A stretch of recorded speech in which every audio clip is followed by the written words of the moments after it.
Hello everyone, welcome back to the Vegan Proteins YouTube channel. My name is Ben. I'm one of the coaches here at Vegan Proteins Online Coaching, as well as a competitive natural bodybuilder. And today I'm going to be talking to you about how to recover like a pro.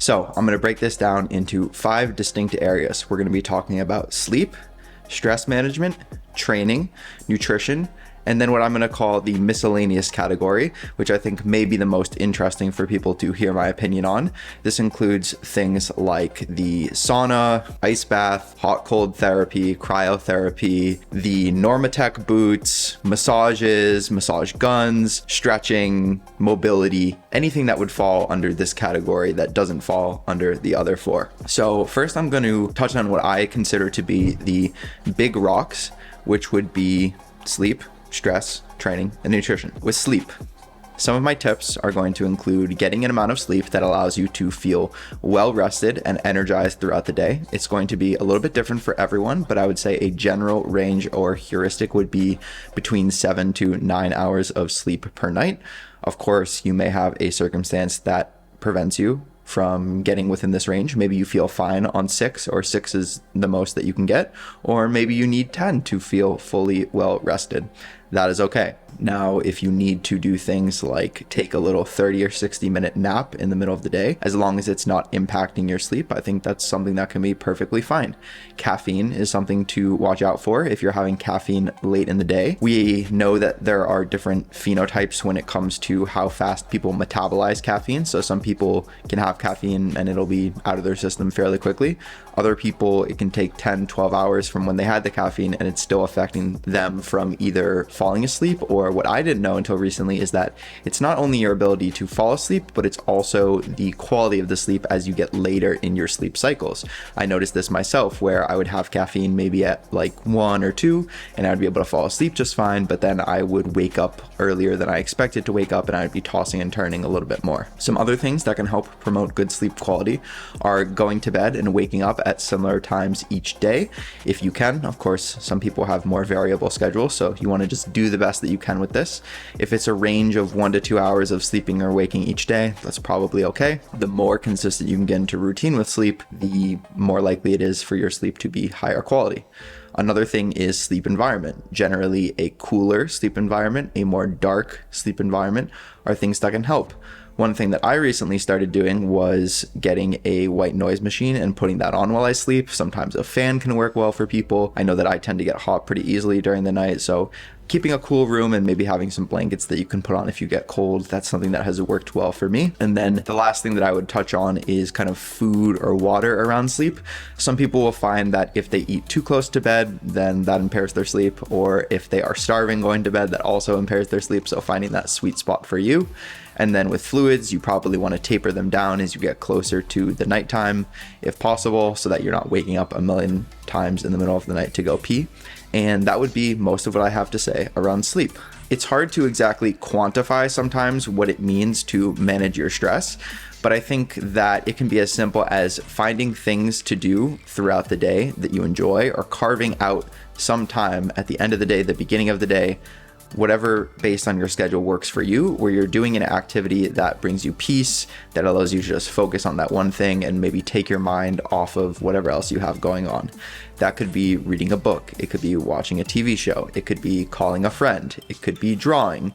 Whatever it is that brings you joy and a sense of peace, I think is something that you should actively try to carve into your day if possible, so that you can switch off and turn off from work. Maybe it's home life, whatever situation is creating stress. If you can find a way to take your mind off of that for a period of time and just be mindful and present with what you are doing, perhaps taking some deep breaths. There's a lot of different mindfulness meditation practices that you can implement. Breath work, just focusing on when you're getting stressed, taking some deep breaths and really trying to calm down your nervous system.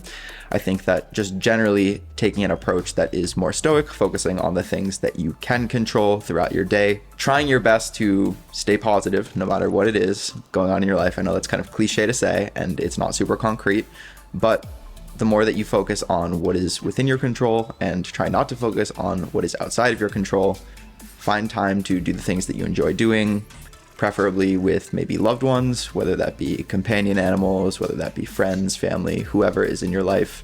I think the social aspect of stress management can definitely be important. Of course, know yourself. Some people are more on the introverted or extroverted side of the spectrum, but just finding something to do during your day that brings you joy, or finding some time to carve out for yourself, is very important. Stress is stress is stress. So if you are adding stress onto your plate, whether that be from work or wherever it's coming from, it's going to impact your training. It's going to impact everything. Like, stress is not just compartmentalized to training stress or compartmentalized to work stress or life stress. It's all kind of this cumulative bucket of stress. And I think where this ties in well is talking about training. So when we think about recovery from training, we first want to make sure that we are following a program that allows for adequate recovery. So the higher your stress is just generally in life, probably the less work you can tolerate and make progress on. When I say work, I'm usually talking about the cumulative total amount of things that you are doing in the gym. Maybe you're also a runner, or you have other athletic pursuits that you are engaged in. And the more stress that you have, the less recovery you have as well. So I think a good starting point for most people is somewhere between 6 to 10 sets per muscle group per week. You can start by splitting that up between perhaps 3 full body training sessions, getting in those kind of basic movement patterns: a vertical and horizontal push and pull, a hip hinge, a squat, and accessories for any other muscle groups that you want to develop. Focusing on training within a couple reps of failure. So you should see some rep speed slow down from the first rep to the last rep, maybe generally between the 5 and 15 rep range if I'm talking in broad generalities. Outside of that, aiming for between 8 to 10,000 steps a day as a good starting point. I think just getting some general movement and breaking up sedentary time can be really helpful for recovery and just overall work capacity. And also just making sure that you are not doing too much. So I'd say this is less of a problem than not doing enough, but there are still people who fall into this camp where they're trying to do 2 hours of cardio every day, weight training for an hour, and then they have their Pilates and their yoga class on top of that. It can be a lot. So try to cut down on the areas that are not as important. If you're finding it difficult to recover and do all of the things that you want to do, and you're tired and you don't have energy, focus on the basics and the minimum, and you can always go up from there. Usually I'm trying to start people at the lowest amount that they can do and still make progress, get them to adhere to that, and then we can slowly build that up if necessary. But if you're making good progress, you don't necessarily need to do more. More is not always better. Usually when we're talking about muscle building, it is a game of over recovery. You want to be able to recover the best that you can before you come into that next training session. Now, it's okay to train if you're a little bit sore. It's not a big deal. You can just make sure that you are easing into your workout, you're warming up properly, etc. Then on the nutrition side of things, I think that as long as you are following pretty good, sound, evidence-based practices, what that could include is eating 3/4 to 1 gram of protein per pound of body weight. If you're on the leaner side, if you're on the heavier side, then you can go on that same scale, but go by lean body mass or ideal or desired body weight. Trying to spread that protein between 3 to 5 meals throughout the day, if possible. Trying to get adequate servings of fruits and vegetables, so at least 5, probably up to 10 to see kind of the quote unquote maximal health benefits from that, because these fruits and vegetables have a lot of micronutrients, which are going to help with recovery, have things like antioxidants, which are going to decrease inflammation and free radical formation and just help our body to recover better. Protein is another thing that helps to make sure that we are recovering adequately, specifically for the resistance training that we're doing. And then depending on your goals, if you're in a fat loss phase, a maintenance phase, or a building phase, you want to make sure that you are eating for the context of your goals. If you are in a fat loss phase, you don't want to eat so little that you are rapidly dropping weight and you don't have a lot of energy. You can't keep up your strength in the gym because you're going to lose muscle mass. You're not going to recover to the extent that you should be recovering. And if you're at maintenance or in a slight calorie surplus, this adequate amount of energy is going to allow you to devote the proper recovery resources and maybe even recover from a little bit more in the gym. And if you can do a little bit more, sometimes that can lead to better results. Not always though, as I mentioned previously. More does not always equal better. It is context dependent. And that is why working with a coach can be so helpful. So a quick plug for VeganProteins coaching. If you are spinning your wheels in the gym, you're not sure how to make progress, you've been stuck for a long time, That's what we do at Vegan Proteins. We help people bust through plateaus, figure out maybe some areas that they're missing out on that maybe they've overlooked, and help them dial in things to make sure that they're getting the results that they want. So if you're interested in coaching, head over to VeganProteins.com. You can fill out an application and we will get back to you ASAP.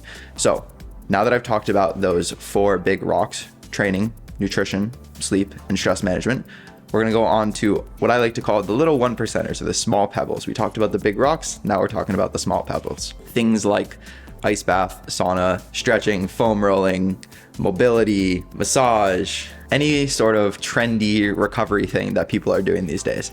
Now, I'm not saying that these have no benefits, but I think the benefit is usually from, going back to one of the first points, stress management. If these things help you to relax and unwind and feel like you're doing something good for your body, they make you feel good, then they're probably gonna help with your recovery just from that decrease in the stress that you're experiencing. If getting massage is a very stress relieving activity for you, it's probably gonna help your recovery. Same thing with sitting in the sauna. If you're finding that that's helping you to be present and just kind of relax and unwind a little bit. For me, I get hot really easily. I don't enjoy the sauna, and I don't particularly love being in freezing cold water doing something like an ice bath either. So for me, that wouldn't be something that would increase my recovery, because I would probably be a little bit more stressed by doing those things, but some people are the opposite. So know yourself, know which things tend to make you feel good, because those are the things that are going to help with your recovery. So hopefully this video has provided you with some practical takeaways to apply to your own fitness journey, your fitness trajectory. Again, if you're looking for some help, that's what we do here at Vegan Proteins. So head over to our website and check us out. You can also find us on social media at Vegan Proteins, at Muscles by Brussels, and my handle on Instagram is at Ben A. Mitchell. Thank you for tuning into this video, and I will catch you guys in the next one.